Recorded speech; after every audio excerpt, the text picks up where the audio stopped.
Boa tarde, obrigada por se juntarem a nós. É um prazer contar com a presença de vocês em mais um webinar da Tamirim. O webinar de hoje é Integridade Acadêmica e o Futuro das Instituições de Ensino Superior. Vamos dar mais um minutinho e nós começamos.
Vamos dar início, pessoal.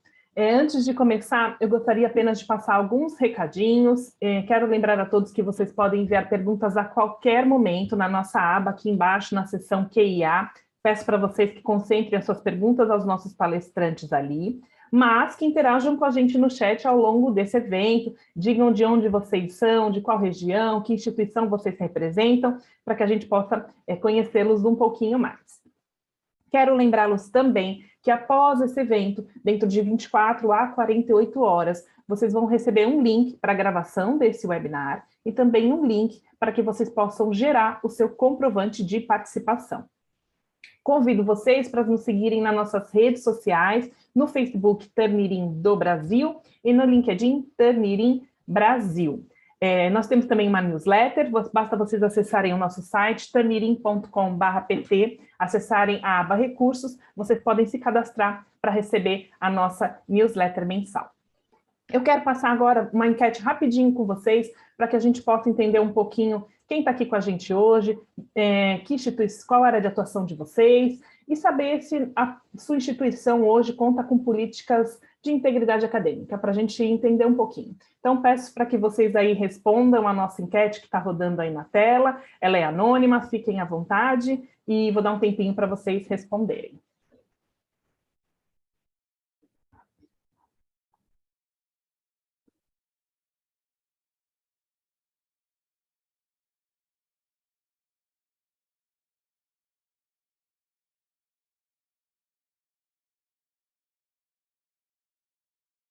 O pessoal está participando, estou vendo aqui as respostas chegando.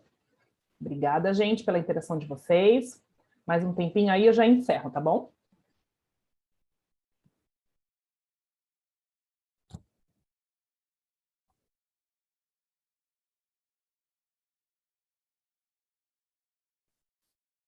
Obrigada. Vou compartilhar os resultados na tela. Então, temos hoje aqui bastantes representantes do ensino superior com a gente, professores, de pessoas de diversos cargos, coordenadores, diretores, vice-reitores conosco. E aí, se a instituição tem políticas claras de integridade acadêmica, a maioria disse que sim, e o não e não sei informar ficou aí dividido. Vamos ver ao longo da apresentação, a gente vai debater mais sobre esse assunto.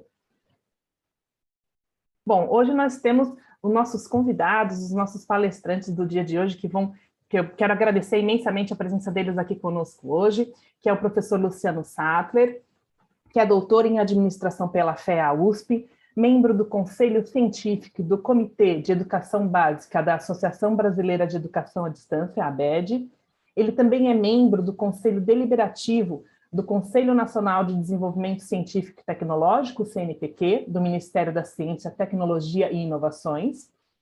E o Luciano é reitor do Centro Universitário Metodista Isabela Hendricks, e ele foi o primeiro pró-reitor de Educação à Distância do Brasil.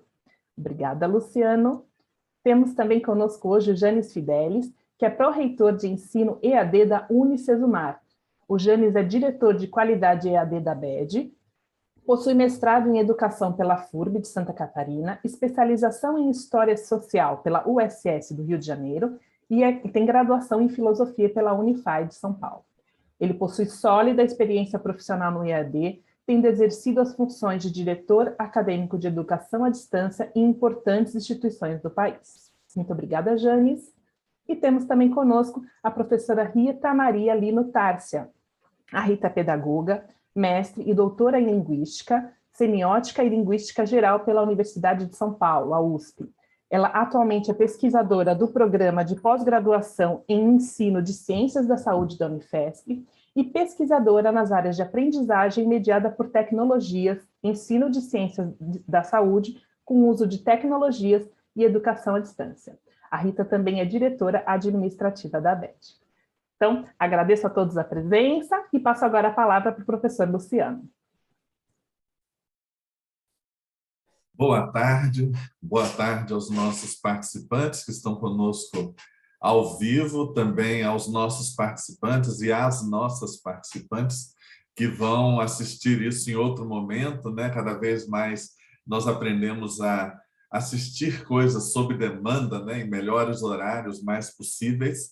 E quero agradecer aqui a Turnitin e a sua equipe, na pessoa do César, né, que cuida aqui do Brasil, do Léo e da Camila, que fez essa abertura agora. E para mim é uma honra estar aqui com a professora Rita Maria Lino Tárcia, minha amiga, alguém que eu acredito, é alguém que, como vocês sabem, sabe tudo de educação à distância, sabe tudo de blended learning, é uma pedagoga exemplar, e ela vai nos abrilhantar hoje com a sua visão sobre esse tema tão importante da integridade acadêmica.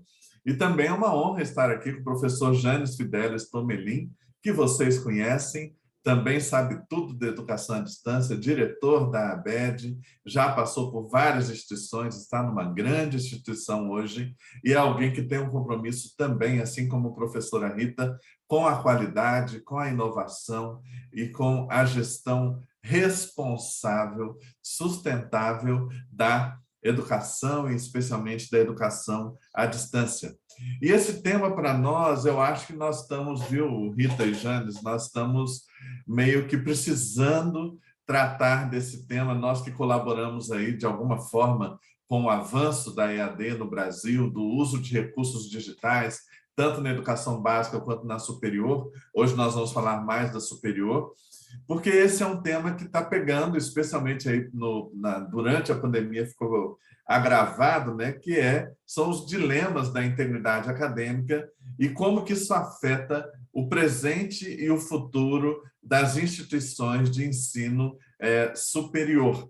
Nós combinamos que cada um vai fazer uma breve apresentação e depois vamos abrir aí para perguntas. Então, Camila, por favor, o próximo. Relembrando um pouco, né, que nós estamos aí num dilema que afeta tanto a educação à distância quanto o ensino presencial, que é justamente o uso mais intensivo de recursos digitais. E uma das características dos recursos digitais é que eles podem ser reproduzidos de forma infinita, né? A internet trouxe esse desafio para nós. Olha o que está acontecendo com os streamings da vida, os dilemas do vídeo, os dilemas da música, da cultura em geral. Agora o surgimento dos NFTs, né, dos tokens não fungíveis, do blockchain, são todas questões relacionadas a essa mudança que caracteriza o que nós chamamos hoje a sociedade da informação. Uma das características da sociedade da informação é justamente a desintermediação entre a fonte da informação e quem consome e modifica a informação. E aí nós entramos com a chamada Web 2.0, nessa que é a cultura do compartilhamento. As pessoas recebem coisas, compartilham coisas, tiram selfies, tiram fotos, escrevem coisas, nem sempre coisas boas, né? Como nós temos visto recentemente aí nas redes sociais, mas estamos imersos nessa cultura de compartilhamento. E hoje a característica que antes era de consumidor da informação, hoje o movimento é do prosumer, é aquele que consome, mas também produz informação, mesmo que seja uma informação remixada, né? Mash-up, mexida, misturada com a informação que ele recebeu, uma nova informação, várias fontes de informação. E nesse contexto, a escola, a instituição de ensino superior, se vê diante de grandes desafios. Para ficarmos apenas no ensino superior, pode ir para a próxima, Camila, vamos lembrar que o fenômeno da educação à distância, já em 2020, quer dizer, aí é o dado mais recente oficial que nós temos do INEP, do MEC, em 2020 já a maioria dos ingressantes em cursos superiores no Brasil, a maioria ingressou em graduação à distância, 53,4%. 3,7 milhões dos ingressantes, né? Do total de 3,7 milhões, mais de 2 milhões em curso à distância e 1,7 milhão em cursos presenciais. A EAD se tornou um fenômeno de crescimento exponencial no nosso país. E isso implica, vamos para o próximo, Camila, que nós temos aí uma evolução do número de matrículas que já em 2020 temos aí um crescimento bastante forte do número de matrículas de educação à distância em instituições privadas e comunitárias. Porque, lembrando, no total de matrículas de ensino superior do Brasil, em 2020, 86% estava em instituições privadas e comunitárias. E do total da EAD, 98% estava em instituições privadas e comunitárias. Por isso que a gente coloca aqui apenas as privadas e as comunitárias e mostra aí o avanço da EAD. A previsão é que entre 2022 e 2023, mais da metade da população universitária esteja em cursos à distância, né? Agora, o que preocupa, vamos para o próximo, Camila, o que preocupa é isso aí, é que do quantitativo de vagas novas ofertadas em 2020 nas instituições privadas e comunitárias, apenas 20,6% das vagas foram ocupadas. Então, nós temos um nível elevadíssimo de ociosidade de vagas novas ofertadas em processos seletivos variados, e nós temos, consequentemente, um nível de competição absurdo acontecendo nesse setor.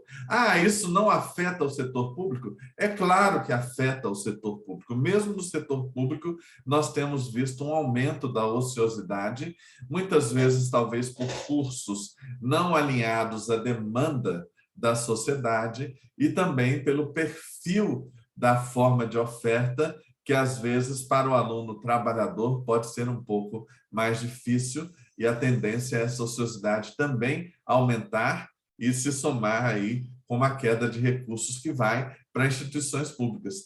Nesse contexto de disputa, seja por recursos públicos, seja por mensalidades, nós temos, então, essa necessidade de nos preocuparmos com a reputação.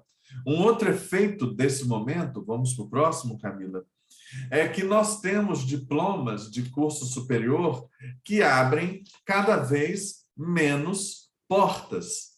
O que isso significa?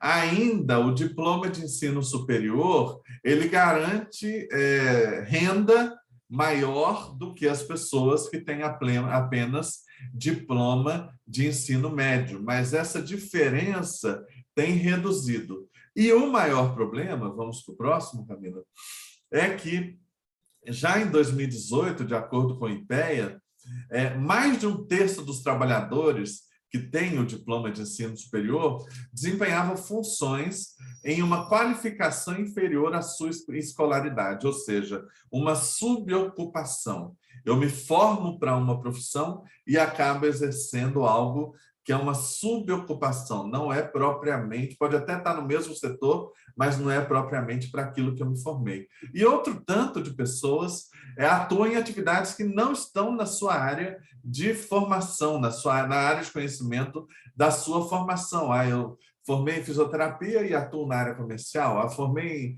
em administração, atuo numa ocupação que não pedia curso superior antes. E aqui há um desalinhamento entre diploma, portanto, o que as instituições de ensino superior fazem, e aquilo que o mercado de trabalho, o mundo do trabalho, tem absorvido no país. Próximo.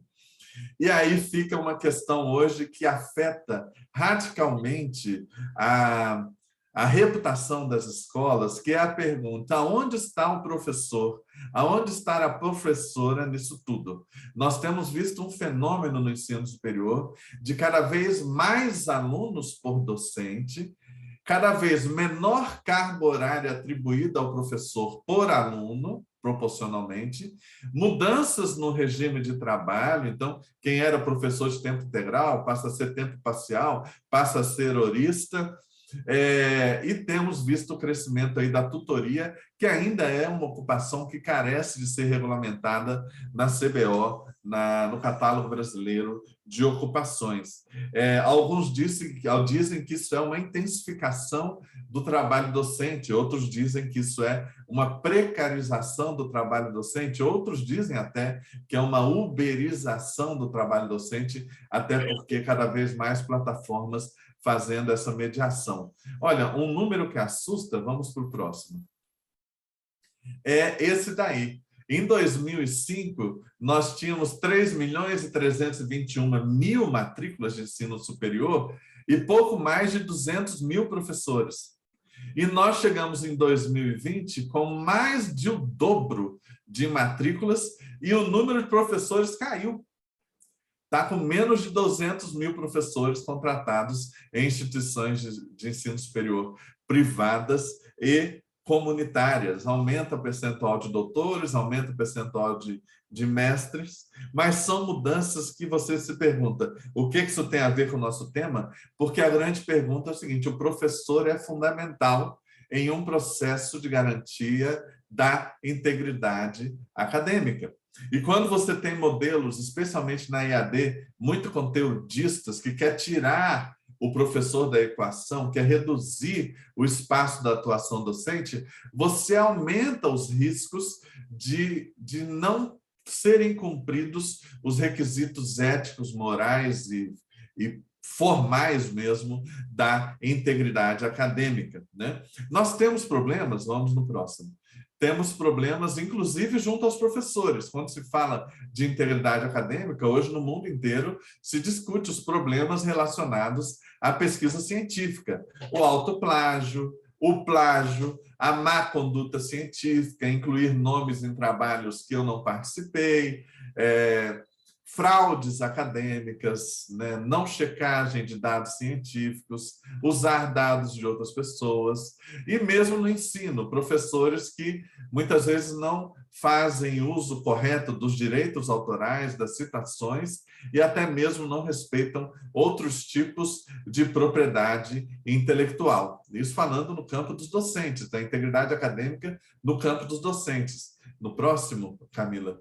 Quando nós falamos de alunos, nós temos aí alguns tipos de plágio, né? Os mais comuns: o plágio integral, o plágio parcial, o plágio conceitual, quando se utiliza a essência da obra, muda um pouco o palavreado, mas não faz a citação de onde que veio o conceito, e mesmo a fraude acadêmica, né? Que a gente tem várias reportagens de pessoas que contratam outras pessoas para fazerem os seus trabalhos e até mesmo online entrarem e fazerem a prova, os trabalhos, no lugar de quem está matriculado. Fraudes acadêmicas, dentre outros problemas que nós temos aí que afetam o papel do aluno, né? Próxima.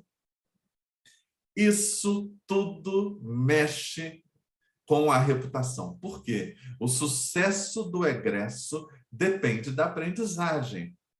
Se a instituição começa a entregar à sociedade pessoas com diploma, mas que não aprenderam, e não aprenderam porque plagiaram, fizeram fraudes acadêmicas, não respeitaram a integridade acadêmica, tudo isso, em última e primeira instância, vai macular a reputação das instituições de ensino superior e daqui a pouco ninguém mais vai querer estudar com você porque você tem uma péssima reputação. Próximo. E, finalmente, o que nós trabalhamos aqui é a integridade acadêmica como um fundamento reputacional, como um fundamento que vai garantir a sobrevivência e a sustentabilidade das nossas instituições, e é por isso que nós estamos aqui, professora Rita, professora Janes e eu, nessa empreitada junto com a Turnitin, para poder colaborar com a promoção da integridade acadêmica no nosso país. Eu quero, então, convidar agora, pode retirar, Camila, a professora Rita, que vai nos trazer a sua apresentação e o seu pensamento para o que pode colaborar, especialmente no campo pedagógico, com os nossos alunos nesse tema. Professora Rita, a bola está contigo. Muito obrigado. Muito obrigada, Luciano. Boa tarde a todos e todas. Na pessoa do César, eu agradeço e cumprimento a Turnitin pela iniciativa desse webinário. Cumprimento na pessoa do Luciano também, o meu colega Janes, a oportunidade de compartilhar essas reflexões e um pouco da nossa experiência nesse mundo de tantos desafios.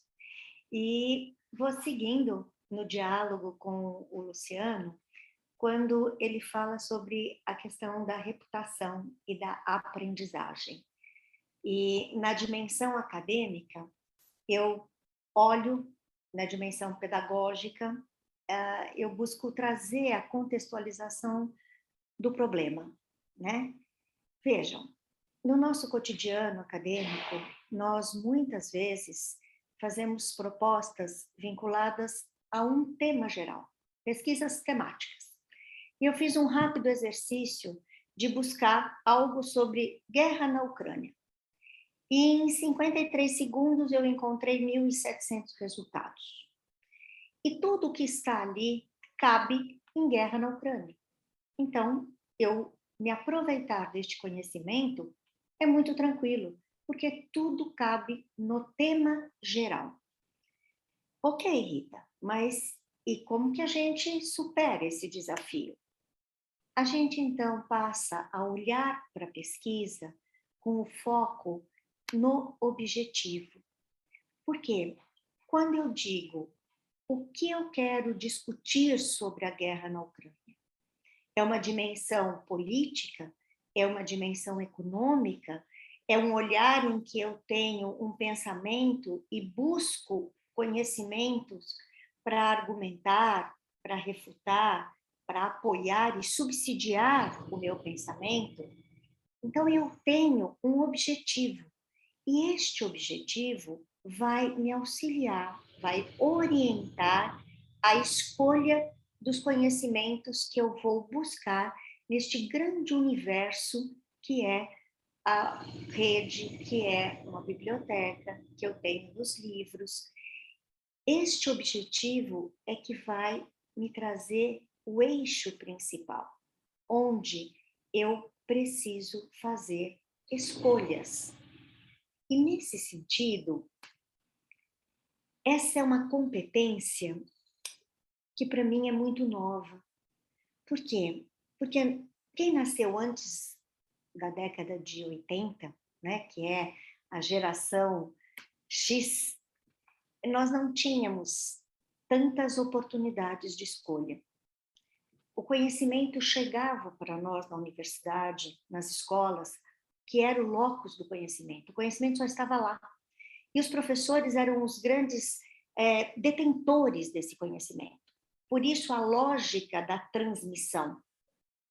Com os anos 80 e hoje com as redes, com todo o material que nós temos digitalizado, essa premissa não vale mais. Hoje nós temos acesso ao conhecimento, sim, nós podemos fazer escolhas e nós precisamos tomar decisões.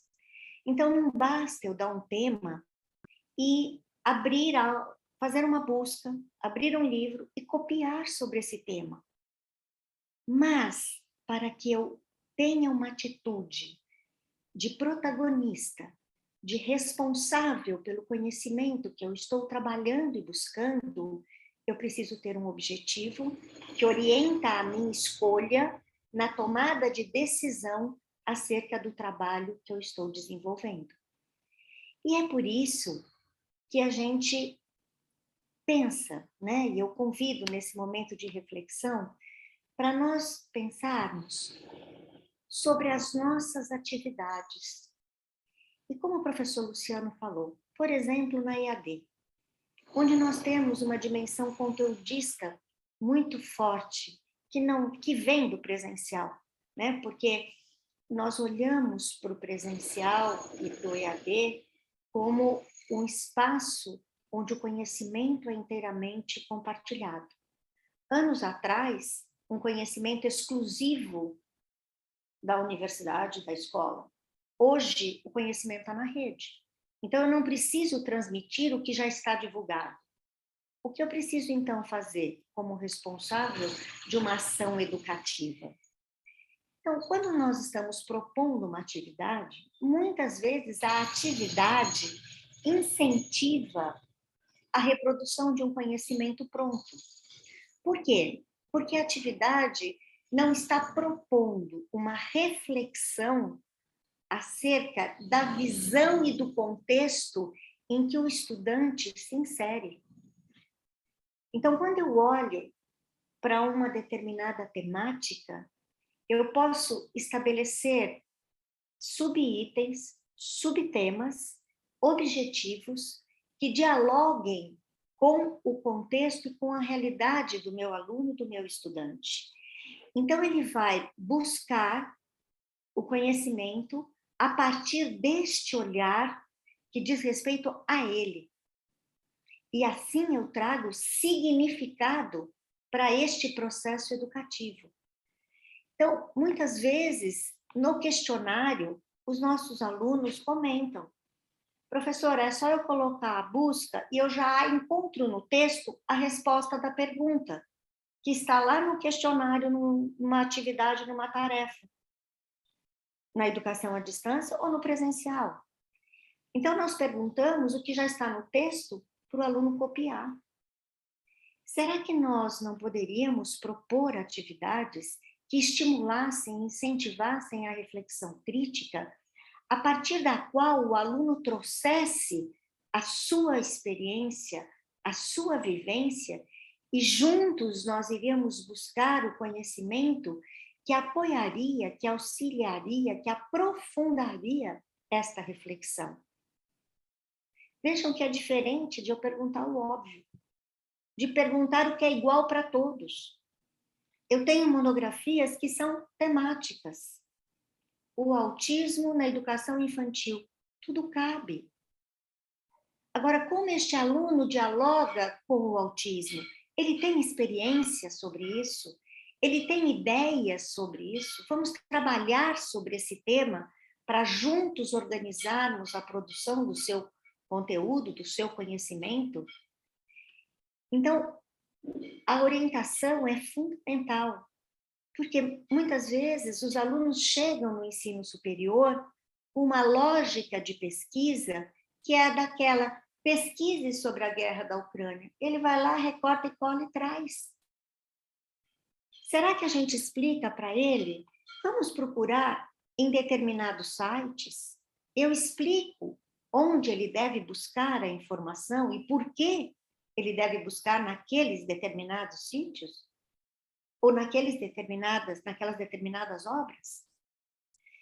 Será que eu oriento para que ele busque em 2, 3 ou 4 fontes e faça a análise daquele material, daquele conhecimento que ele buscou? A partir da análise, ele começa a identificar semelhanças, diferenças, pontos de vista, com o que ele concorda, o que tem mais relação com a visão que ele já possui sobre aquele tema. E a partir desta reflexão, desta análise do material, ele então vai compor, vai constituir a sua pesquisa. Será que a gente explica tudo isso para os alunos? Ou será que eles veem como antigamente a gente ia na folha de papel ao maço copiar o que estava na Barça para levar de lição de casa? Só mudou a tecnologia. Antes a gente copiava, agora a gente recorta e cola.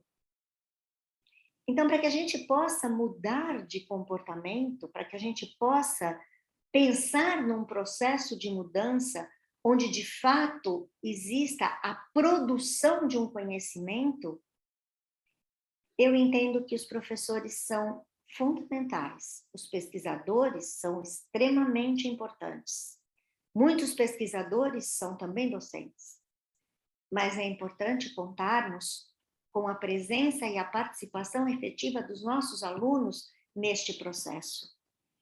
É preciso orientá-los nessa tarefa e ouvi-los em relação ao que eles pensam e o que eles acreditam. Hoje eles têm acesso ao conhecimento. Hoje eles podem, sim, dialogar conosco. E aí entra, no meu ponto de vista, a ação educativa. Quando eu, junto com o meu aluno, vou criando condições para que ele possa avançar no seu conhecimento, aprofundar o conhecimento que está disponível e que para ele passa a ter um significado, e aí sim a gente tem alunos e profissionais que saem da universidade com maturidade, com atitude ética, porque nós estamos juntos. E é um desafio, porque como o professor Luciano apontou, nós hoje temos mais alunos para cada professor. Então, precisamos sim buscar estratégias educativas, né, metodologias de ensino que nos ajudem a orientar o nosso aluno na produção do seu conhecimento, do seu texto, especialmente da sua pesquisa. Não basta recortar e colar. É importante saber o que você pensa sobre isso. Assim como para nós, professores, não basta transmitirmos o conhecimento que está divulgado. Já está lá. O que importa para nós é dialogarmos com este aluno compartilhando da nossa experiência. Aquela que não está divulgada e que faz parte daquela interlocução que se estabelece no ato educativo. Então, sim, é um trabalho que vamos fazer de maneira coletiva, juntos. A responsabilidade, no meu ponto de vista, é de todos nós. Me inquieta muito, sabe? Quando eu ouço assim, mas os alunos não têm mais jeito. Mas os alunos estão muito diferentes. Claro, gente, o mundo está diferente. Nós estamos diferentes. E os jovens têm potencialidades que precisam ser trabalhadas. Eles são muito superficiais. Pois é aí que nós, educadores, estamos junto com eles para poder orientá-los numa reflexão mais aprofundada, na análise do material coletado, na busca do foco, do objetivo que orienta a produção do texto que é próprio daquele sujeito. E para isso, claro que eu vou orientar sobre todas as regras na utilização de referenciais, na utilização do conhecimento que vai suportar o meu ponto de vista, que vai trazer a autonomia, a maturidade. Então, eu entendo que é um trabalho que nós vamos desenvolver juntos, mas que começa conosco, professores, reconhecendo o nosso papel na ação educativa junto dos nossos alunos. Não basta colocar uma pesquisa e dizer, façam a pesquisa. É preciso dizer como. E para isso, nós também precisamos trabalhar como selecionar o conteúdo, como trabalhar o conhecimento, como priorizar, discutir quais os sites, como fazer a busca, como ir para a base de dados. Enfim, são talvez desafios que todos nós precisamos enfrentar juntos, porque a qualidade da educação começa no fazer de cada um de nós, na relação que nós estabelecemos com a produção do conhecimento e com a aprendizagem de cada um dos nossos alunos. Tá bom? Era um pouco isso que eu queria compartilhar com vocês e tenho certeza que nós ainda vamos conversar mais sobre esse tema. Obrigada. Obrigado, professora Rita. Eu creio que fica muito claro na sua fala que nós estamos falando daquilo que nos é essencial.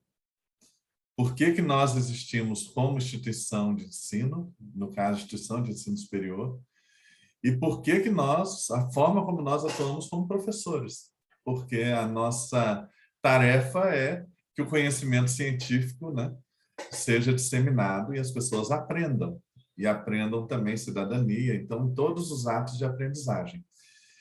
Então, assim, muito obrigado, muito oportuna, e nós temos várias perguntas aqui já, e eu quero pedir, então, ao professor Janes, que tem esse compromisso também aí com a qualidade, com a inovação, que nos traga aqui alguns exemplos na sua visão, a sua perspectiva sobre esse assunto. Por favor, professor Janes. Obrigado, Luciano. Boa tarde a todos. Uma satisfação muito grande estar aqui com vocês. Cumprimentar a Rita pela fala, né? Luciano também, Camila por esse espaço, né? E toda a equipe Turnitin, por criar esse tema tão provocativo e tão interessante. E eu quero, junto com vocês, trazer um pouquinho dessa nossa atenção também com o tema nas práticas, né, da instituição. E eu quero trazer 3 cases em especial. Quero falar de uma campanha publicitária, Cola Não Rola, em que desenvolvemos estratégias com vídeos, vou compartilhar contigo aqui o material. Nós instalamos uma máquina de cola num importante shopping de Curitiba, e esta máquina de cola, né, atraiu muitas pessoas. Vamos ver a reação delas e a mensagem que a gente construiu. Muito interessante, porque uma das campanhas também que foi feita com alunos e foi filmada a entrega de um diploma de bacharel em fraude, né, para criar esse impacto, essa sensibilização. Quero falar também sobre integridade no ponto de vista do docente, né, e quero compartilhar uma outra campanha no viés dos heróis da educação e trazendo um pouco dessa realidade que o docente é submetido, em especial porque a gente tem uma mímica social que a gente precisa observar, tem uma agressão sobre o docente que pode vulnerabilizar a integridade ético-social, acadêmica dele enquanto docente. E quero falar também daquele estudante da Amazônia, os ribeirinhos, em que nós coletamos alguns depoimentos de professores, alunos que se engajaram, tutores que fizeram a diferença local, e a gente tem um videozinho. Então, você entendeu que vai ser bem ilustrativo que eu vou trazer, em complemento dos fundamentos, né, de Rita e Luciano, que muito bem fizeram a tessitura dessa fundamentação. Eu quero cumprimentar alguns que vejo aqui, já a Bárbara, né, trazendo esse papel na Unicesumar, o Rafael, né, falando desse professor eterno pesquisador, a Márcia lembrando, né, dessa integridade comum e amplamente reconhecida como complexa, é um tema complexo, né? Quero cumprimentar a Eliane quando diz, né, enquanto docente aí do programa de pós-graduação da FPB, né, a gente tem do SEDUC aqui, o Rafael que é da SEDUC, Renata, a gente está com Camila, evidentemente, Patrícia Almeida aqui com a gente, e assim cumprimento Marcelino e todos que estão participando com a gente. E aí, compartilho aqui a nossa apresentação para que você acompanhe comigo, então. E eu vou trazer esse sequenciamento, primeiro falando da integridade e algumas notícias de jornal, né? Então, a gente vai falar desses cientistas noruegueses que admitem, né, ter cometido práticas científicas questionáveis. Diretor de Cultura da Câmara Municipal de Lisboa, né, que traz um pouco desse drama do plágio. Acusações de plágio que viram rotina na indústria do entretenimento. USP, que expulsou 6 alunos de graduação por fraude. Alunos suspeitos em fraude em curso de medicina. 10 acusados de fraude no vestibular de medicina da PUC. Então, são notícias: aluno agride professor por causa da janela fechada na escola em BH, aluno agride professor durante a aula. Então, a gente está falando de uma integridade também do ponto de vista desse docente, né, nessas circunstâncias, e eu vou falar um pouco desse herói da educação e esse mote publicitário que criamos. Aluno agride professor com inchada após levar bronca em sala de aula. E aí a gente fala dessa integridade e esse sufixo, né, de idade, cidade, comunidade, unicidade, integridade. Estar inteiro dentro de um espaço que é comum. Estar inteiro, íntegro, naquilo que é de um todo. E trazendo essas 3 perspectivas que contratei com vocês. Do processo avaliativo, do que a gente entendeu como uma campanha de sensibilização do cola não rola, do herói da educação, quando a gente vai falar de docente, e da transformação social, quando a gente olha do papel da IAD com educação de qualidade em comunidades ribeirinhas, mais carentes, mais distantes. Então, uma educação de aproximação. Cola não rola. Integridade no processo avaliativo. Então, o que eu quero trazer aqui com vocês? Uma campanha que foi desenvolvida por conta da atenção, né, em relação a resquícios profundos, né, dessa mimética social, né, do homem cordial, e que vai se estruturando de uma forma tal que, para dirigir bem, é preciso olhar para o retrovisor, olhar para a estrada que se passou e para aquilo que está acontecendo no entorno. E quando a gente fala aí das responsabilidades, né, éticas, contra a corrupção, etc., a cola também tem esses mesmos traços que afetam essa integridade acadêmica. Olha esta campanha.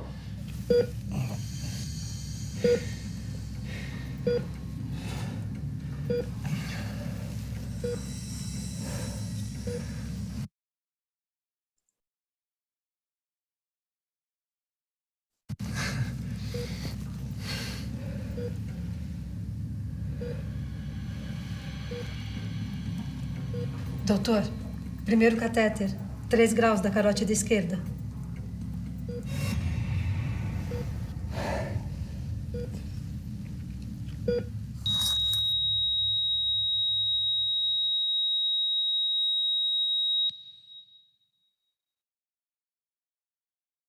Então, essa foi uma campanha, a Unicesumar, né, que tem seus 400 mil alunos hoje, tem seus 1.000 polos de apoio presencial, está de olho nessa integridade daquilo que quer replicar como cultura, né, dessa ética e dessa integridade acadêmica. Essa foi uma primeira campanha do vídeo de medicina. A gente fez também um vídeo para a área de veterinária que se acompanha comigo.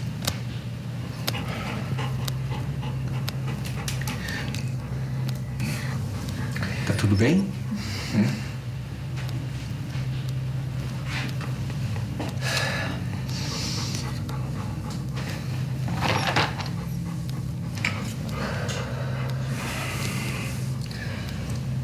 Você sabe o que tá fazendo?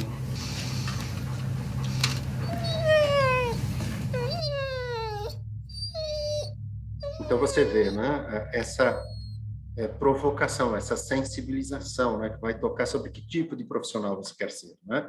Então não passe por essa preocupação lá na frente, leva a sério agora, né? Então pesquisas mostram que uma predominância de estudantes, né, tem essa brincadeira, quem não cola não sai da escola, isso vai virando uma cultura perigosa, né? E então essa sensibilização vem nessa linha. Agora eu quero mostrar para vocês um pouco dessa comunicação. Então, toda a régua de relacionamento, né, por mala direta, né, com temáticas sempre voltadas no cola, não forma, cola, deforma. Então, agora repense, né? E se for preciso, mude. Afinal, que tipo de profissional você quer ser no futuro? Então, essa é uma régua de relacionamento que foi amplamente entregue para toda a comunidade estudantil. Você vê aqui também as artes de comunicação via WhatsApp, né? Que dá essa linha do diga não ao conteúdo de respostas da prova, não aceite propina de conhecimento, não sonegue a sua capacidade de aprender, colar na prova é como fazer caixa 2 trapaça, né? Picaretagem, treta, falcatrua, patifaria, trambique, aqui não, cola não rola, né? Cola é corrupção. Então, essa marcação importante, também comunicação de banners, né? Com vários motes, né? Pare, repense, mude, não se engane, estude. Você vê que vai tocando essa percepção desse estudante para que ele conduza, né, a sua formação profissional com cuidado e para sair de um pouco dessa banalização, dessa normalidade, desse homem cordial, e que esse homem que foi se construindo com troca de favores e que vai por mimética social se comportando, porque há um comum social que parece que está normal, e não está. Então, essa campanha teve essa provocação muito intensa. Cola grátis, é aqui que é um barato, vocês vão se divertir muito agora, e você vai acompanhar comigo, né? Vai ter prova? Venha fazer sua cola grátis, uma máquina, né? Que ficou disposta ali dentro do importante shopping center, e dizia essa provocação: é rápido, é fácil, é melhor, é de graça. Vamos dar uma olhada junto como é que ficou essa peça?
Muito legal. Cola não forma algum. Achei a ação ousada, achei a ação muito pertinente na época de eleições que a gente tem. É bom para deixar os estudantes cientes de que colar, se corromper de alguma forma não é bacana. E esse choque que você tem tentando colocar o benefício e tomando de volta uma resposta, eu acho que é o que conscientiza melhor as pessoas em relação ao assunto. E a gente leva um choque, parece que de caráter, assim, opa, por que eu entrei na máquina?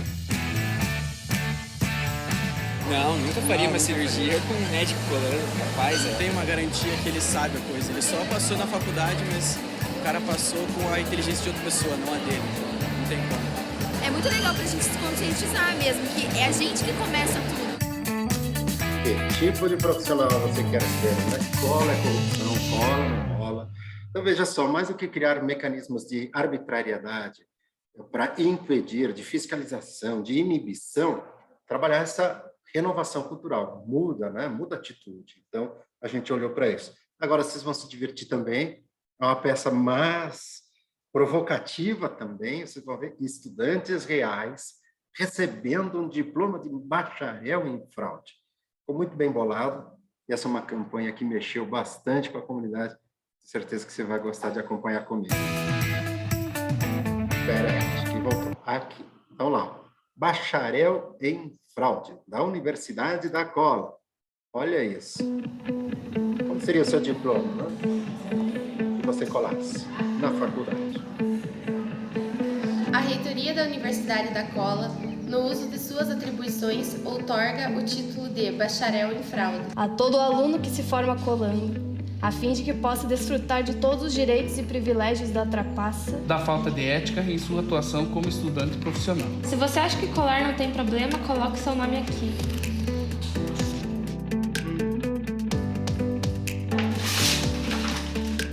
Esse diploma não é para mim. Para mim também não. Então. Cola é corrupção, cola não rola. Essa campanha, então, tocou bastante a nossa comunidade, né? Então, você acompanha comigo, né? As várias situações, né? Que a gente pode trazer para o estudante essa percepção. Mas, como se diz, você não pode mudar a consciência, criar uma consciência na outra pessoa, mas você pode sensibilizá-la para que ela construa a consciência do que é o correto, do que é o justo, do que é o ético, né? E que saiba utilizar o retrovisor para bem guiar e não para mimetizar o comportamento de trânsito indesejável na formação da sua própria carreira. E aí eu vou seguir com vocês agora falando um pouco dos heróis da educação. Então, rapidinho aqui, tenho certeza que você está curtindo, e a gente está vendo agora, e vamos falar da integridade docente. Eu não sei se você também é igual a mim, mas eu sou entrevistador de Uber, de motorista de aplicativo assíduo, e Ontem, por acaso, eu peguei aí carona com um motorista que era ex-professor. E perguntei, e por que parou, né?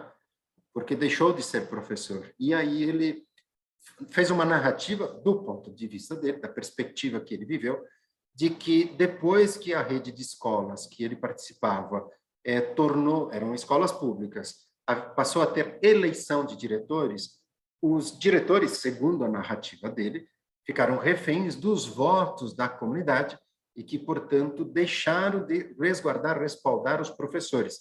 E que, em alguma agressão que ele sofreu, ele se sentiu mal resguardado e perdeu a integridade docente. Na narrativa dele, apareceu um pouco isso. E aí a gente capturou, né, alguns depoimentos, há um tempo atrás, mas é uma campanha de 2020, a gente mobilizou o Brasil inteiro e toda a comunidade, né, de docentes do Brasil, e a gente quis impactar com algumas reflexões para o olhar dessa integridade docente, o quanto ele, né, tem o seu carro riscado, leva a enxadada do estudante, que a gente viu no noticiário, tem uma vulnerabilidade também dessa condição do professor na condução do seu ofício e que pode ter prejuízo quando não resguardado. Vamos dar uma olhadinha em algumas histórias? Aqui é uma comunicação nas redes sociais, né? Por trás de grandes profissionais existem grandes professores. Então, esse foi o mote e você acompanha comigo esse videozinho. Eu entrava na sala dos professores e eu encontrava um ambiente assim muito carregado de desânimo, de desestímulo. Eu escutava frases como: você vai ver que essa empolgação logo vai passar, essa energia aí que você está tendo logo acaba. Quando eu vou para casa, eu não tenho vontade de voltar, assim. Minha vontade no outro dia é de não ir trabalhar. Você se sente um nada.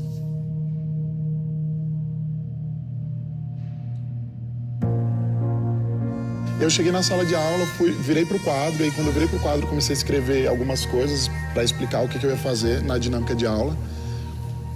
E quando eu virei, na minha lateral, assim, eu vi uma labareda de fogo, assim. Eu senti o calor perto do meu rosto, e aí eu me virei assustado, assim. Eu peguei esse aluno com um isqueiro e um desodorante na mão. Aí só então depois eu tinha entendido o que tinha acontecido. Aquele aluno, ele estava tentando me hostilizar, tentando mostrar para mim, assim, é melhor você não bater de frente comigo. Eu sou capaz de fazer isso ou coisa pior do que isso. Eu já fui xingada, já fui agredida, já fui perseguida, já fui impedida de entrar em sala. Teve aluno que já se recusou em fazer prova porque dizia que o meu lugar não era na sala de aula, era limpando a casa da mãe e do pai. Eu chamava algum aluno, eles falavam: fala, preta. Eu dando prova, peguei 2 alunas colando e eu assinalei a prova delas. E dela falou assim: sai pra lá, sua vagabunda. Você não tem direito de marcar um X na minha prova. E cada vez que eu ia preparar uma aula diferente, aquilo me angustiava. Eu falava: gente, eu não posso mudar o que eu fui por 30 anos porque alguém me chamou de vagabunda.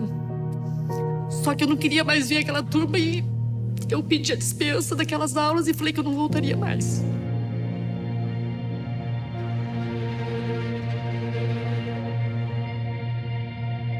Ser professor, para mim, acho que é um privilégio, assim. É um privilégio de poder participar da formação de uma pessoa. É saber que você vai fazer parte da vida de alguém para sempre. E aí, Levi? Meu Deus. E não fosse a minha vontade de mudar de vida, eu não teria escolhido. Ai.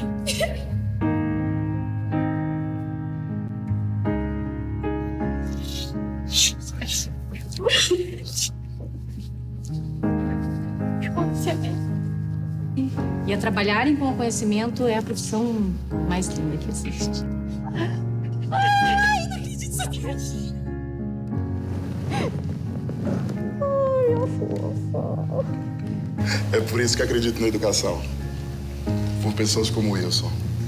E foi por conta dele que eu não parei. Que eu não desisti, que eu não desisto. Apesar de todos os percalços, eu acho que é uma profissão linda.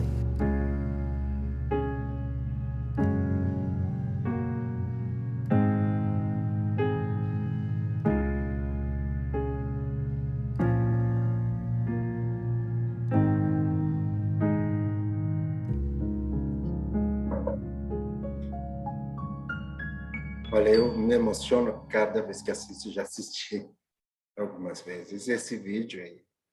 E eu acho que ele traz muito dessa integridade, dessa vulnerabilidade docente. Eu acho que o Covid me deixou assim mais sensível, né?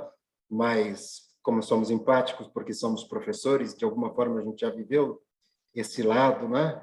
De como a gente tem essa vocação, que às vezes tem essa necessidade de valorização, de resguardo na voz desses professores. Muito bem, indo para a reta final, eu vou deixar depois esse material na íntegra, né?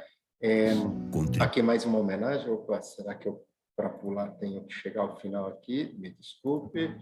E vou... Construiu 30 prédios, contribuiu então com você vai assistir estudos comigo, tá? sobre a cura do Alzheimer, conquistou uma Copa do Mundo de futebol, fundou uma ONG que ajuda pessoas em situação de rua.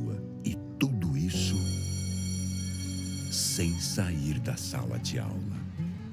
Ela é professora. A Unicesumar valoriza quem transforma vidas todos os dias. Mais uma campanha de valorização docente, né? Uma composição daquela estratégia de refletir sobre o Dia dos Professores numa perspectiva que olhasse para essa integridade do docente, né? E termino falando do ensino na Amazônia como um case aqui de integridade para transformação social. E esse vídeo que está aqui, ele vai mostrar um pouquinho dessa realidade, né? Em comunidades mais carentes, comunidades ribeirinhas, em que a gente conseguiu entregar educação à distância de qualidade e que tivesse um papel de transformação social. Meu objetivo não era ser professor, mas quando eu fiz o curso, passei, né, e fui dar a minha primeira aula, né, quando cheguei em sala de aula, vi aquelas criancinhas ali, os olhos atentos na gente, comecei a dar meu primeiro conteúdo, poxa, vendo aquelas crianças aprendendo, eu mudei totalmente, radicalmente minha maneira, que não era para ser professor. Eu disse, não, eu quero isso, é o meu sonho, é o meu desejo. Então a educação para mim tá na minha vida.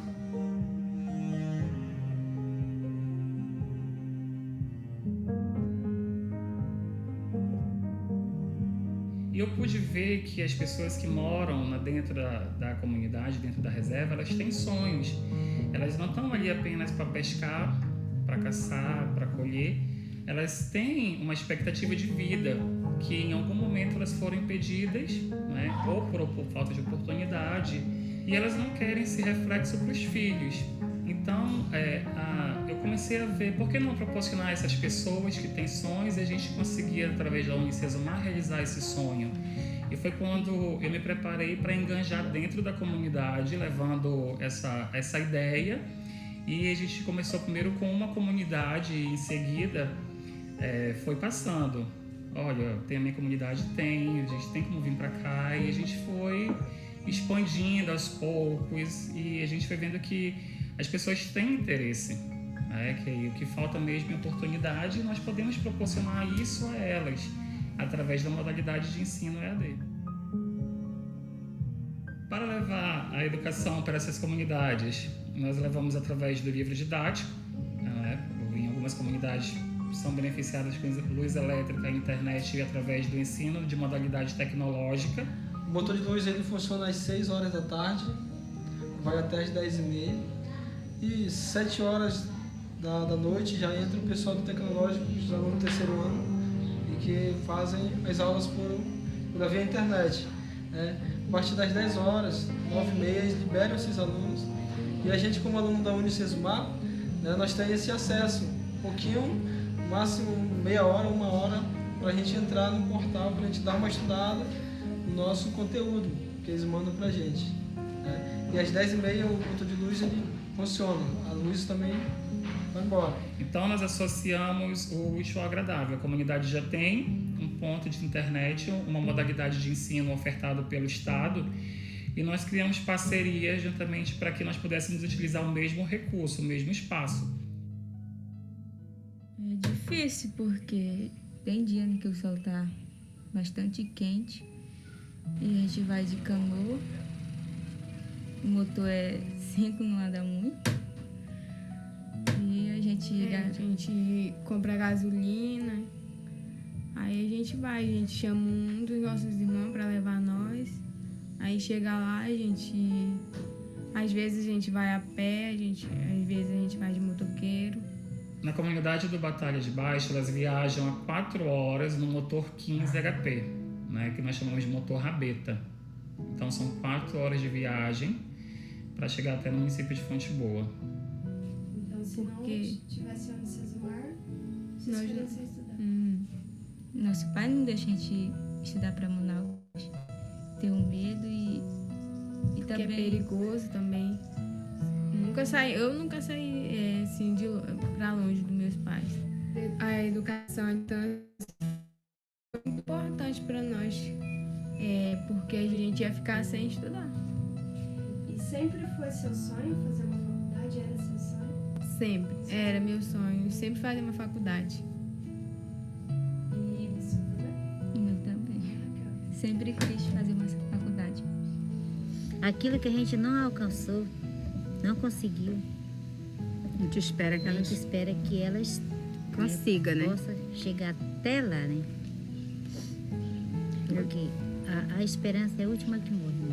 Realmente é um desafio, mas eu creio que o prazer é muito maior do que o desafio que a gente enfrenta, né? A questão da receptividade das pessoas quando vem que você está levando algo, que você está se preocupando com elas. Eu tenho certeza que o prazer em ver o sorriso dessas pessoas é muito maior que qualquer dificuldade que eu possa enfrentar. Qualquer área que eu preciso para fazer um planejamento, ela me ajuda bastante, essa disciplina dela. Quando ela chegou, abriu um leque, né, para a gente fazer melhor. E ela é muito boa porque ela vai passo a passo. Ela ensina a pessoa, né, estar, por exemplo, na vida que deseja e eleva, né, onde é uma vida desejada. Tira aquele conforto ali e faz a pessoa, né, ser protagonista de sua própria vida. Ela ensina isso muito. Eu gostei muito dessa disciplina. O que eu pretendo futuramente é que a gente possa expandir, chegar até a ideia de quando eu aderi à proposta de desenvolver um polo EAD, era de expandir para os municípios vizinhos. Até agora nós estamos presentes em 13 municípios. A tendência é que nós possamos chegar em mais 5 e levar essa mesma estrutura de ensino para as comunidades destes municípios. O meu foco está em levar essas comunidades isoladas à modalidade do ensino à distância, para que elas possam ver que elas têm possibilidade de cursar um nível superior dentro da comunidade dela e permanecer lá e desenvolver o trabalho que elas precisam lá mesmo para os comunitários. Futuramente, tudo que a gente aprendeu lá, a gente quer aplicar aqui na nossa comunidade. Meus caros, não sei se só eu que estou com nó na garganta, mas quando eu vejo esse esforço, né, de fazer diferença, e toda a EAD tem essa oportunidade, e a gente chega, né, nesses espaços mais distantes do Brasil, então, diria que é uma educação de aproximação, né? E, meus caros, eu termino por aqui, deixa eu só passar para cá de volta, agradecendo, vi que o chat, eu não consegui contemplar o chat, Luciano, mas vi que movimentou aqui, né? O pessoal fez alguns comentários e você vai nos dirigindo aí para essa conversa final. Super obrigado pela atenção. Uma imagem vale mais que 1000 palavras, né? Obrigado, professor Janes. Eu acho que não tem como não se emocionar, né, com esses vídeos, a tarefa do professor e essas campanhas de conscientização que você demonstrou, né? Claro que associados a estratégias pedagógicas e administrativas para promover, né, a integridade acadêmica. Eu fico imaginando, eu achei muito forte, né? Bacharel em fraude, meu Deus, bacharel em fraude. E eu fico preocupado se é que não temos esse diploma sendo entregue hoje no Brasil, em muitos casos que talvez não tenha essa centralidade no trabalho do professor, no trabalho pedagógico, numa política de integridade acadêmica. Muito obrigado. E aí eu quero passar a palavra ao César, certamente depois ele vai pedir a Camila para conduzir aí as perguntas. O César Barreto é executivo de contas aqui da Turnitin e que gentilmente nos convidou e está promovendo esse evento tratando esse tema que é da maior importância. César? Ô, professor Luciano, obrigado, viu? Muito obrigado pela apresentação, obrigado pelas falas dos 3 professores aqui presentes e pelos comentários e perguntas no chat. Eu vi que ele está bem animado, daqui a pouquinho a gente vai chegar na sessão de perguntas e respostas, então peço para que esperem mais um instantinho, tá joia? Professores, deixa eu compartilhar minha tela, eu vejo a Camila aqui. Camila, consegue enxergar a minha tela, o meu slide de apresentação? Aparece? Sim? Então tá bom. Professores, o meu objetivo hoje aqui é falar um pouco sobre como a tecnologia apoia as instituições de ensino superior no processo de fomento de uma cultura de integridade, né? Para quem não conhece a Turnitin, mas eu acredito que a maioria das pessoas aqui conheça, a gente é muito associado a software antiplágio. Esse é um rótulo do qual a gente não gosta muito, tá bom? Até porque a gente faz muito mais do que isso. A Turnitin, na verdade, desenvolve ferramentas de avaliação que sim tem um componente de verificação de similaridade, e atenção, eu disse similaridade, não plágio, a gente vai voltar a falar disso daqui a pouquinho, e que, né, esse assunto e as tecnologias envolvidas pela Turnitin acabaram tomando um papel muito central aí, com esse boom no ensino à distância, um boom mencionado, por exemplo, pelo professor Luciano, quando certas práticas mais rudimentares de verificação de originalidade de trabalhos do aluno, como, por exemplo, pegar trechos do trabalho, entre aspas, jogar no Google para ver se aquilo é parecido com algo ou não que existe na internet, acabaram se provando, isso já era algo provado antes, um tanto rudimentares e é um mecanismo que acaba apresentando sérias falhas e que de nenhuma maneira resguarda as instituições ou os docentes de más práticas, né?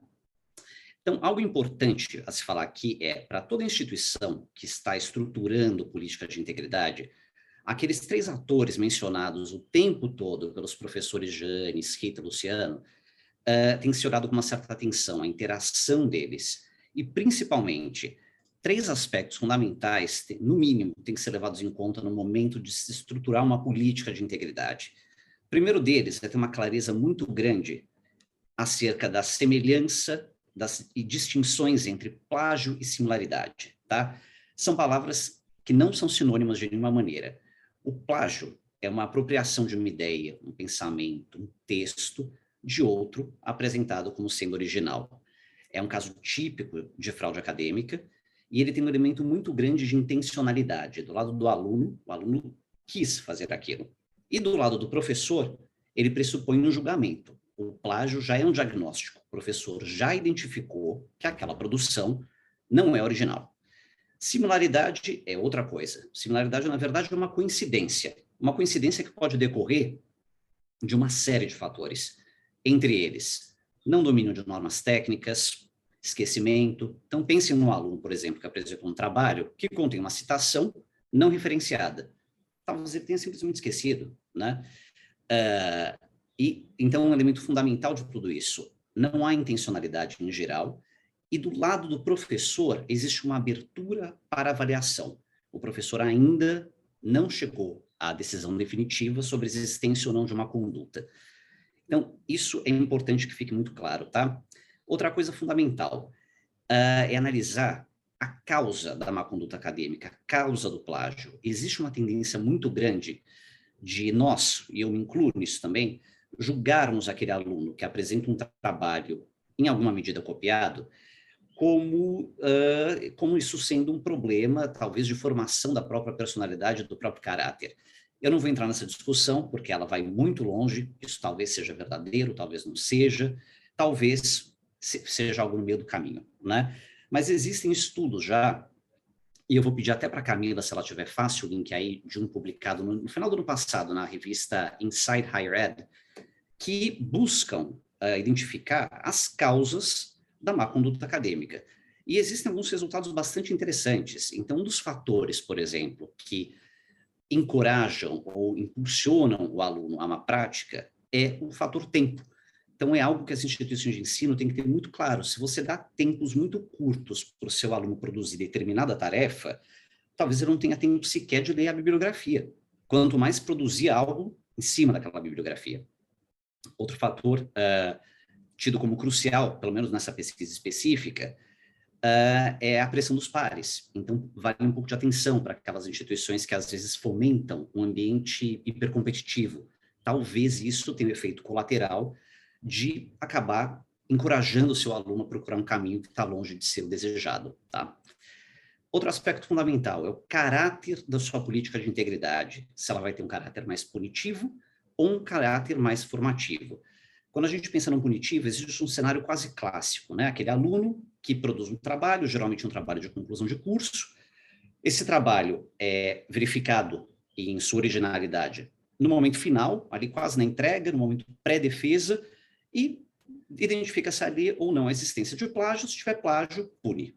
E uma outra abordagem é daquela do professor, acompanhando o aluno ao longo de todo o processo de feitura do seu trabalho e fazendo intervenções para que esse trabalho, ao chegar lá no final, no momento de entrega, já seja um trabalho original.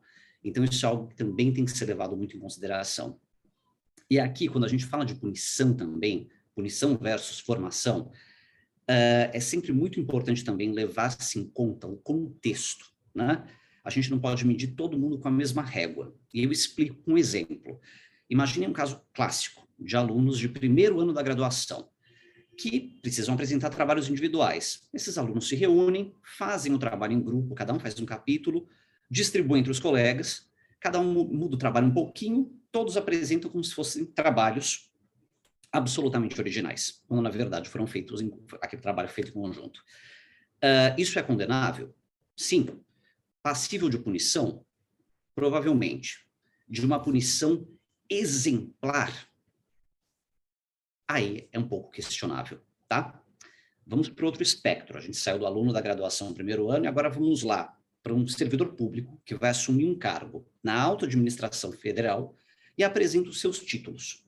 E descobre-se que esses títulos estão sustentados em trabalhos que, em alguma medida, foram copiados. Isso é algo condenável? Sem dúvida. Passível de punição? Também. Uma punição exemplar? Possivelmente, né? Bastante recomendável, inclusive. Então, é importante que a gente leve em consideração que os contextos distintos, pessoas distintas, levam a punições e consequências distintas. Tá? A gente não pode punir um aluno de primeiro ano de graduação, recém-egresso do ensino médio, como a gente pune um servidor público da alta administração federal pós-doutor. Então, isso tem que ser levado em consideração também. Por fim, se o processo de verificação de originalidade ele vai se dar de forma integrada ao currículo e às práticas de sala de aula do professor, ou de forma apartada. É muito comum, de novo, muitas instituições de ensino têm esse hábito de delegar a verificação de similaridade, aquela verificação final que eu acabei de mencionar, para um órgão ou um departamento externo, né? Geralmente a biblioteca, que é, no final das contas, a guardiã do repositório institucional. Então, os alunos chegam no final do curso, apresentam aquelas pilhas de trabalho, a biblioteca mal consegue dar conta de fazer isso, e chega-se à conclusão da existência ou não de uma prática, né? E pune-se, pega-se o plágio. Essa é uma expressão muito comum, pegar o plágio. E existe uma outra abordagem do uso das ferramentas de verificação de similaridade no contexto de sala de aula, na grande maioria dos casos, integrado ao LMS, o que permite ao professor, durante todo o processo de feitura do trabalho, acompanhar o aluno e fazendo seus comentários. Hoje em dia, por exemplo, já é possível para o aluno verificar a similaridade antes mesmo de enviar o trabalho para o professor, o que tem consequências positivas para todos os lados, né? O aluno desenvolvendo habilidades de autonomia, aprendendo a escrita original, se corrigindo, e o professor recebendo um trabalho muito mais depurado.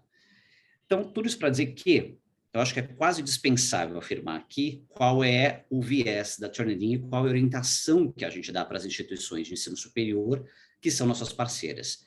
Evidentemente, a gente pede um olhar mais voltado para a similaridade, sem a presunção de que toda similaridade seja má conduta, um caráter claramente mais formativo e um fluxo de trabalho que seja integrado às rotinas de sala de aula. E algo que a gente tem observado, principalmente nas instituições que acabam tendo êxito ao estruturar esse tipo de política, são algumas consequências fundamentais. São várias, eu listei aqui algumas que são as que saltam aos olhos, né? Do ponto de vista do gestor, garantia da proteção reputacional. Nenhum gestor quer que a sua instituição de ensino superior esteja nas páginas do jornal do dia seguinte, porque uma personalidade pública foi identificada como tendo copiado trabalhos. A gente sabe que o dano tende a ser muito maior para a instituição do que para quem faz isso.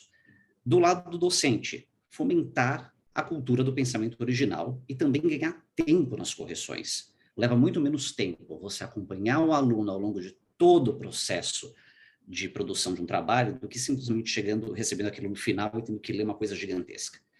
E, por fim, do ponto de vista do aluno, o desenvolvimento da escrita com excelência, e isso é uma habilidade fundamental no século XXI, escrever bem, e também do ponto de vista estritamente humano, formar-se, né? É que esse aluno acabe se tornando um cidadão absolutamente íntegro. Então, neste momento, eu interrompo a minha fala e vou abrir a sessão de perguntas e respostas. Mas antes eu pergunto se a Camila gostaria de fazer algum comentário ou se eu simplesmente posso começar. Pode começar, César. Eu estou aqui te acompanhando e adorando o debate. Vamos lá, que agora a gente tem bastante pergunta do público para a gente. Tá, ótimo. Vamos lá. Professores. Eu estou aqui selecionando as melhores, tá? Foram tantas perguntas, eu vou me reservar esse privilégio de escolher as melhores. Na verdade, eu vou começar com um comentário, que eu acho que é um comentário muito pertinente, porque eu queria provocar um pouco a discussão entre os três, tá, professores? Então, eu queria saber o que os três acham a respeito deste comentário aqui. A integridade acadêmica não diz respeito apenas ao comportamento dos alunos, mas também, e principalmente, a integridade dos docentes e da própria instituição de ensino superior. Professores, o que vocês acham a respeito disso? E eu abro a palavra para quem quiser começar. Professora Rita? Pensei que ia na ordem da fala. Obrigada, César. Agradeço a inquietação compartilhada, né? E eu acredito fortemente que mais do que, e peço licença aí ao Janes, que tem um trabalho muito importante, mas para além da campanha institucional, eu acredito fortemente que a postura, o exemplo do professor é o que fortalece o processo de aprendizagem do estudante. Mais do que palavras, eu acredito que é a forma como nós lidamos com a ética e com a integridade dos dados. É o exemplo que nós damos com relação às nossas apresentações, ao material que nós produzimos, e isso tem uma relação muito forte com o que cada um de nós acredita enquanto ser professor. E ser professor hoje, no século XXI. Infelizmente, nós vamos ter que ressignificar, porque não dá para dizer que nós não podemos mudar o que nós fizemos e que nós fomos há 30 anos atrás.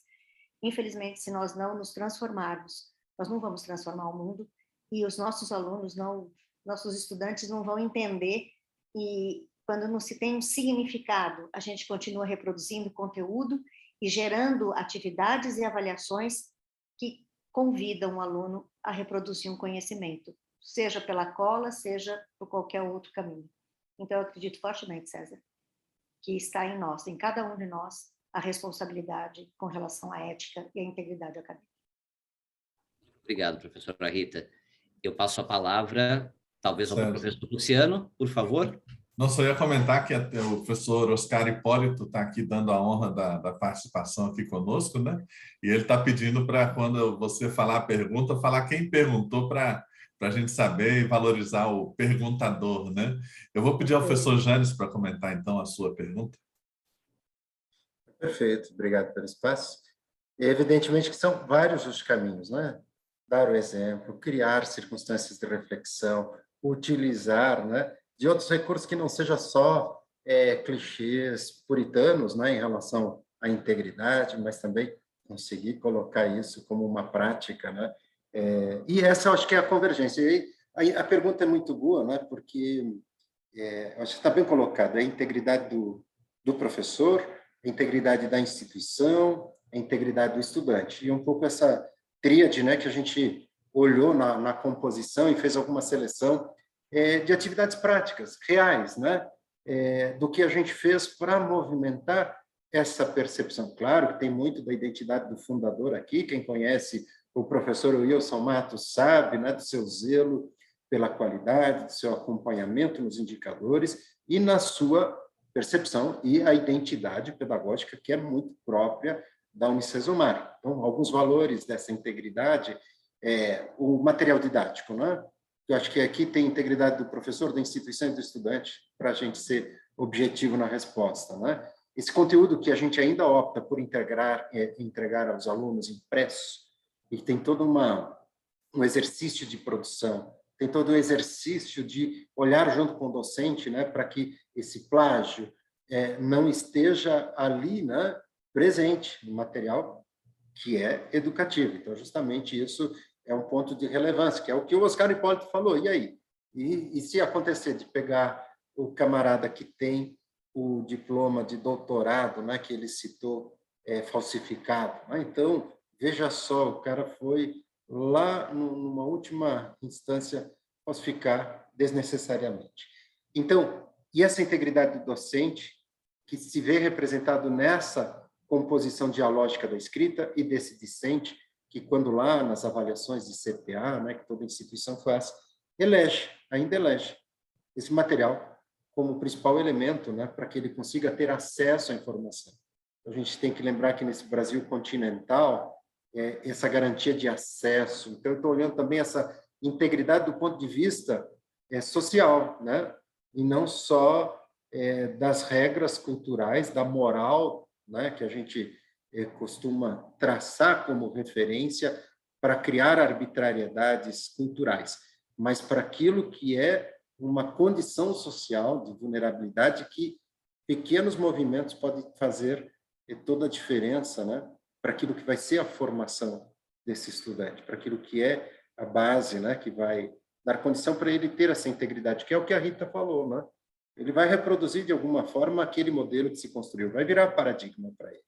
E ele precisa ver na instituição e no docente esse exemplo, né, como bem disse. E aí, Luciano? Não, acho que os dois responderam de forma complementar e muito bem. E quando eu trouxe aquele dado ali dos professores, é porque realmente me preocupa, né? Nós temos ainda alguns modelos, mesmo no presencial, que considera que o professor vai sair da equação ou vai reduzir muito na equação do processo de ensino e aprendizagem. E pelo que nós entendemos de educação, o que nos diferencia de uma livraria, de uma editora, de uma empresa jornalística ou de uma produtora de vídeo é o professor, é a professora, que vai além do que é o conteúdo, digamos assim, da manchete do jornal, né? Vai a fundo nas coisas, busca os clássicos, tem uma relação de confiança com os alunos, e aí, até para usar ferramentas tão sofisticadas como a Turnitin, e oferece, ou outras ferramentas, até para adotar estratégias variadas, é um professor valorizado, é um professor admirado, é um professor que tem condições de trabalho, e aí é nisso que a gente vê, viu, César, o compromisso da instituição com a qualidade. O grande problema hoje são diplomas que valem cada vez menos, tem um valor cada vez menor na sociedade, como as pesquisas demonstram. E as instituições que não tiverem esse compromisso com a integridade realmente vão ver os seus diplomas e aí certamente a sua reputação e o seu futuro irem para o ralo, né? Eu volto para o César, então. Professores, obrigado pelos comentários. Por uma questão de tempo, eu vou fazer mais uma única pergunta agora e vou pedir para que os três comentem nessa mesma ordem. Então, professora Rita, professora Janes e depois professor Luciano, tá ok? E agora eu vou dar os créditos, tá? Eu levei uma bronca do professor, esqueci o nome do professor Oscar, que, por sinal, foi quem fez o primeiro comentário que eu trouxe aqui à discussão, tá bom? Então, vamos lá. Essa pergunta foi feita pela professora Maria Conceição, tá ok? Qual a percepção de vocês sobre o ensino híbrido, considerando as plataformas tecnológicas e a presença do docente? Essa foi a pergunta da professora. Eu vou acrescentar agora um pedacinho de pergunta que sintetiza muito do que eu vi no chat. E como garantir a integridade no ensino híbrido? Tá ok? Aqui eu falo em nome de muitos perguntadores. Então, peço, por gentileza, para que a professora Rita faça suas considerações. Então, obrigada, César. Obrigada, Maria Conceição. É bem importante, eu compartilhei alguns aspectos da minha resposta já com você. Eu entendo que o ensino híbrido, ele é uma tendência muito forte, por isso a gente tem uma discussão para que esse conceito passe a ser normatizado no país, porque é um caminho importante. Vejo de duas formas. A questão do online, dos recursos tecnológicos ou das plataformas, dos ambientes virtuais de aprendizagem, a parte da integridade pode ser trabalhada com os recursos tecnológicos que nós temos, e entendo que quanto mais nós gerarmos conteúdo que se relacione, que dialogue com a área do conhecimento e com os valores institucionais, com a dimensão da prática, e estabeleça um diálogo neste ambiente com a realidade dos nossos alunos, e aí a gente chega numa relação que a EAD permite, que os recursos de educação à distância permitem, que é esse diálogo, essa customização, você se aproximar deste aluno, e aí sim você vai construir um diálogo e favorecer a construção de um conhecimento inédito, legítimo, tá? Por outro lado, entendo que nas práticas presenciais, elas sim precisam ser ressignificadas no âmbito dos seus objetivos, das suas metodologias e da sua avaliação, para que aquela prática seja um espaço efetivamente de trocas, que a presencialidade seja valorizada na construção do conhecimento, na reflexão, ali em tempo real, né? Então, eu entendo que você ter todo um deslocamento para assistir a leitura de um PowerPoint, eu não sei se tem significado para o aluno, a presencialidade. Porém, você trazer aí as experiências, construir lógicas, processos, reflexões, aprofundar aquilo que parece que facilmente está disponível e, portanto, aprofundar com os alunos, então eu penso que faz muito sentido o híbrido, né? Na dimensão de um trabalho mais autônomo por parte do aluno, com a supervisão, seja de professores ou tutores, mas que dialogam com esse aluno, e uma presencialidade que valorize efetivamente aquele encontro. Quer dizer, quando aquele estudante olha e fala, valeu a pena eu estar aqui. Por quê? Porque eu aprendi. E aprender, para mim, é quando aquilo que foi discutido tem um significado tal que promove mudanças na visão de mundo, no comportamento, no ser de cada um. E aí sim eu vejo que a integridade está extremamente resguardada pela ação docente no momento da presencialidade, que ela realmente seja significativa e que seja explorada na sua dimensão presencial. É esse meu ponto de vista aí com vocês. Janis? Super legal. Eu vou nessa mesma linha e aproveitaria essa interlocução do chat que apareceu entre o Rafael e o Hipólito, né? Porque, olha só, quando a gente fala de híbridos, né? Então, lá em 2017, nós começamos a montar a proposta híbrida aqui para a Unicesumar, apareceu muito essas reflexões mais rápidas que foram, primeiro, pensar essa organização de tempo e espaço. É a primeira armadilha de reflexão. Na composição do projeto, a gente viu que híbrido é muito mais que a combinação de tempo e espaço. É a combinação também de metodologia e tecnologia. É da avaliação e da didática. É da construção de uma metodologia de pesquisa, uma metodologia de ensino, uma identidade pedagógica e não só uma nomenclatura com eventos de presencialidade, que esse é um equívoco, né?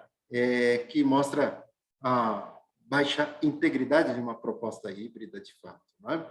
Então, quando a gente olha para essa natureza dos cursos híbridos, fica bem evidente que ele tem que ter uma linha de composições que consiga trazer para a experiência do estudante, né, é isso que a Rita falou, porque se é só presencialidade para levar PowerPoint, cara, não leva ele para o polo de apoio presencial, desenvolve outras estratégias, né? Então, a gente optou, por exemplo, em embarcar metodologias ativas. Os polos de apoio presencial com salas de aula invertida, essa sala de aula invertida com tutores facilitadores fazendo uma interface nos encontros presenciais de atividades pensadas, estruturadas, testadas e com uma formação docente para garantir essa integridade de ponta a ponta, né? Porque, claro, que lá no começo, 2018, e é bacana o comentário, né, César, de como pensar até isso como uma legislação, né? Porque no começo ficou confuso e até nós fomos chamados a nos explicar junto ao Ministério da Educação e ficou uma fala estão criando uma terceira modalidade, só tem EAD e presencial, agora a Unicesumar está vindo com esse negócio de híbridos e outras instituições estavam vindo naquele momento. Houve um questionamento do secretário daquela época e a gente dizia, veja só, é EAD. E dentro da legislação de EAD, comporta. Logo em seguida, veio uma reflexão regulatória, restringindo o tempo de presencialidade. Lembram disso? E aí criando alguns limitadores para flexibilidade dos tempos e espaços, metodologias e tecnologias para essa composição dos híbridos, né? Então, essa integridade tem discussões, acho que isso aqui seria uma nova live, viu? A temática vai longe e eu acho que consigo responder, complementar um pouco e o Luciano termina de responder. Diga-me. Quem sou eu? Eu fico lembrando da professora Rita, que lançou um dos primeiros e melhores livros sobre Blended Learning no Brasil, né? Uma grande novidade na época, né? E o professor Janes aqui com essa experiência que ele está mostrando para nós. Olha, eu confesso, viu, César, que eu acho muito difícil nesse tema de integridade separar hoje educação à distância, educação híbrida e ensino presencial. Eu acho que é um problema, um risco que pode ter um risco sobre integridade acadêmica em todos os sentidos, em todas as experiências educacionais, inclusive educação corporativa. Porque a grande questão é a disponibilidade, a abundância, né, de recursos informacionais que nós temos às mãos de todos os tipos. E num país igual ao Brasil, que infelizmente vem de uma matriz cultural que não é propriamente a que mais valorizava a integridade, né? Eu acho que isso é um aprendizado a duras penas que nós estamos tendo, né? Todo mundo se lembra, na década de 70, o famoso comercial dizendo que o brasileiro é aquele que dá um jeitinho em tudo, né? A ética do jeitinho, a moral do jeitinho. Então, nós temos uma luta grande pela frente. Só que, hoje, como já foi aqui reafirmado pelo professor Janes e pela professora Rita, esse assunto é fundamental. Ele está na essência da existência de uma instituição educacional e está na essência do fazer profissional e da postura ética de um professor. E aí, é claro, está na essência do que é ser aluno realmente interessado na aprendizagem. Por isso que eu acho que é importante e oportuno a gente estar aqui nesse momento, nesse diálogo. A Camila apareceu aqui, o que significa alguma coisa para nós, não é isso, César, Camila? Professores, muito obrigada pela presença de todos. Eu volto para agradecer mais uma vez a presença dos nossos inscritos no dia de hoje, da nossa audiência, dos nossos palestrantes, e quero deixar aqui os nossos contatos, nosso e-mail, tanirimbrasil@tanirim.com, nosso site, todas as informações, e aguardamos vocês nos nossos futuros eventos, e obrigada a todos pela presença hoje.